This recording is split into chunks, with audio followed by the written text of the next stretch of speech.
अलैकुम वरहमतुल्लाहि वबरकातुहू। चार चीज़ों से गुस्ल फ़र्ज हो जाता है। नंबर एक, हम मिस्री करना।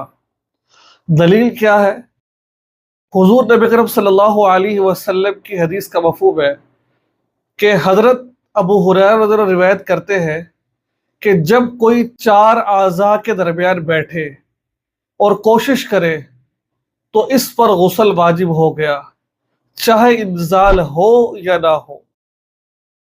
अगर कोई शख्स उसने बीवी के चार जानों बैठ गया, यानी कि बीवी की शर्मगाह के दरमियान बैठ गया और उसने दुखूल कर दिया, चाहे इंजाल हो या ना हो, गुस्ल वाजिब हो जाएगा। ठीक है, ये बात आपने समझ ली। अब दुखूल का मिकदार क्या है?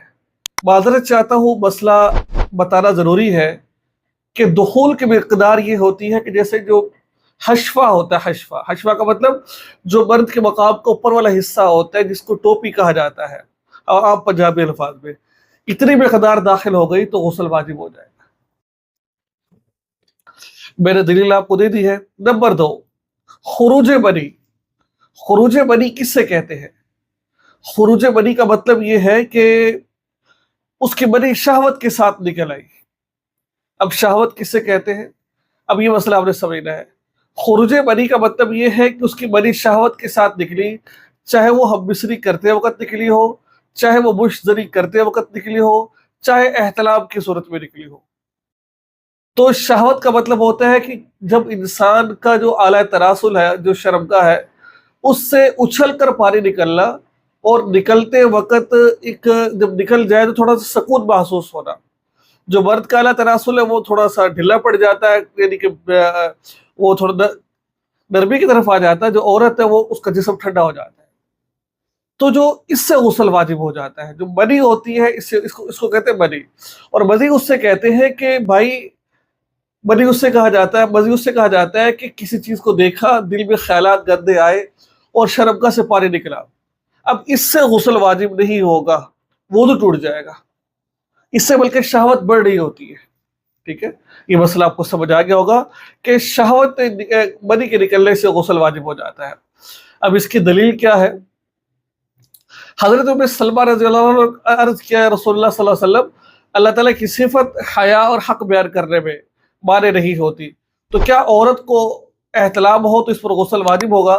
तो आप सल्लल्लाहु अलैहि वसल्लम ने फरमाया कि हाँ, गुस्ल वाजिब होगा जब वो एहतलाम के आसार देखे। अब देखे, एक बंदा रात को सोया है, उसको ख्वाब आया है, उसने ख्वाब के अंदर कुछ किया लेकिन कपड़े खराब नहीं हुए, गुस्ल वाजिब नहीं होगा। उसने ख्वाब नहीं देखा, कपड़े खराब हो गए, गुस्ल वाजिब होगा।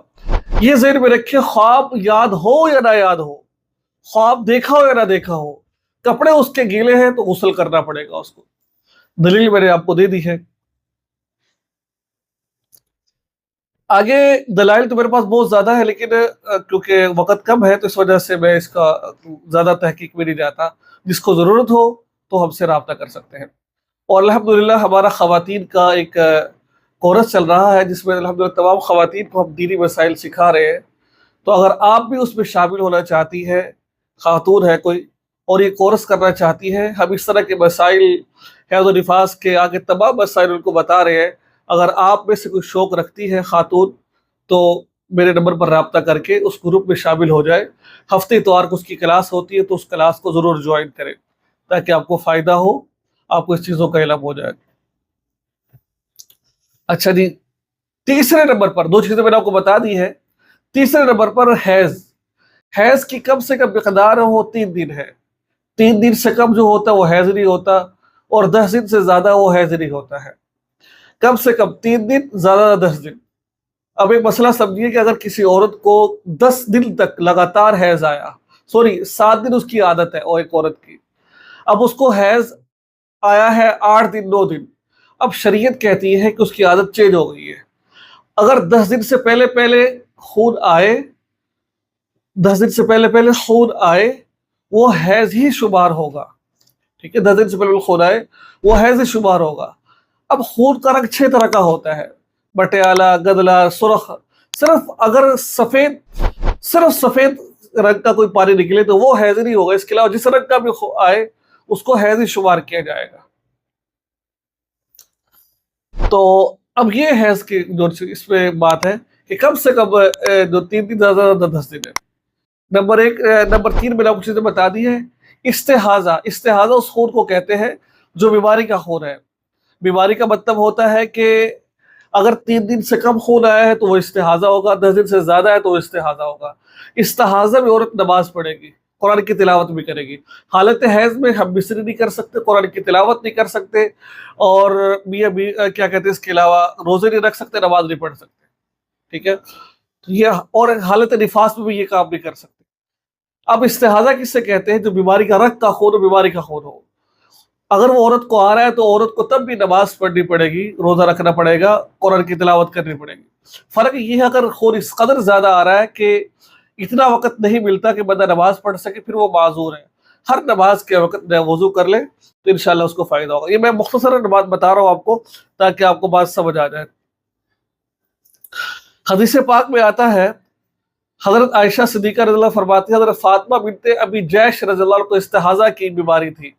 انہوں نے نبی اکرم صلی اللہ علیہ وسلم سے دریافت کیا ہے تو آپ صلی اللہ علیہ وسلم نے فرمایا کہ یہ تو رگ کا خون ہے، حیض کا نہیں ہے، البتہ جب حیض آئے تو نماز چھوڑ دو، جب ختم ہو جائے تو غسل کر کے نماز پڑھو۔ تو استحاضہ کے اندر آپ کو نماز پڑھنی پڑے گی۔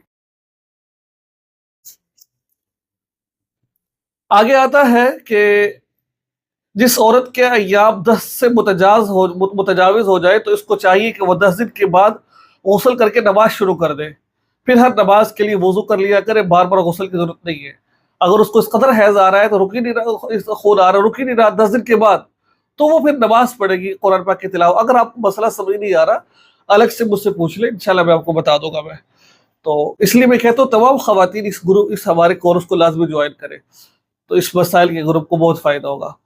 تو اس کے بعد ہے نفاس کہتے ہیں اس خون کو کہ جو بچہ پیدا ہونے کے بعد خون آتا ہے۔ جو نفاس کی مقدار ہے وہ کم سے کم کوئی مقدار نہیں ہے، زیادہ زیادہ 40 دن ہے۔ اب ہماری خواتین میں یہ بات مشہور ہے چھلا پورا کرتی ہے۔ بھائی چھلا پورا کرنا ضروری نہیں ہے۔ خون بچہ پیدا ہونے کے 10 دن بعد بند ہو سکتا ہے، 15 دن بعد بند ہو سکتا ہے، 20 دن بعد بند ہو سکتا ہے۔ جب بھی خون بند ہو جائے تو عورت کے لیے حکم یہ ہے کہ وہ وضو کا غسل کر کے نماز پڑھے گی، اور ہم مصری کر سکتے ہیں۔ اس کے لیے 40 دن پورا کرنا ضروری نہیں ہے، ٹھیک ہے؟ ہو سکتا ہے بچہ پیدا ہونے کے 3 دن بعد خون بند ہو جائے۔ جب بھی خون بند ہو جائے گا اس کے بعد وہ نماز، روزے، ان تمام چیزوں کی پابندی کریں گے۔ اس کی دلیل کیا ہے؟ حضرت ام سلمہ رضی اللہ فرماتی ہے کہ عہد نبی میں نفاس والی عورتیں 40 دن تک شرعی پابندیوں سے مستثنی رہتی، اور ہم اپنے چہروں پر زرد بوٹی ملا کرتی تھی، ٹھیک ہے؟ ہاں، تو اب یہ جو میں نے مسئلہ آپ کو بتا دیا ہے، اس مسئلے پر عمل کریں، اور دعا ہے کہ اللہ تبارک و تعالی ہم سب کو ان مسائل کو سیکھنے کی توفیق عطا فرمائے۔ اور یہ ہمارا کورس نمبر کی پہلی ویڈیو تھی، بلکہ اس سے پہلے ہمارے 3 چیزوں پر بات ہو چکی ہے، غسل پر اور اس کے علاوہ تمام پر۔ اللہ تعالی ہم سب کو عمل کی توفیق عطا فرمائے۔ دعا میں یاد رکھیے گا۔ السلام علیکم ورحمۃ اللہ وبرکاتہ۔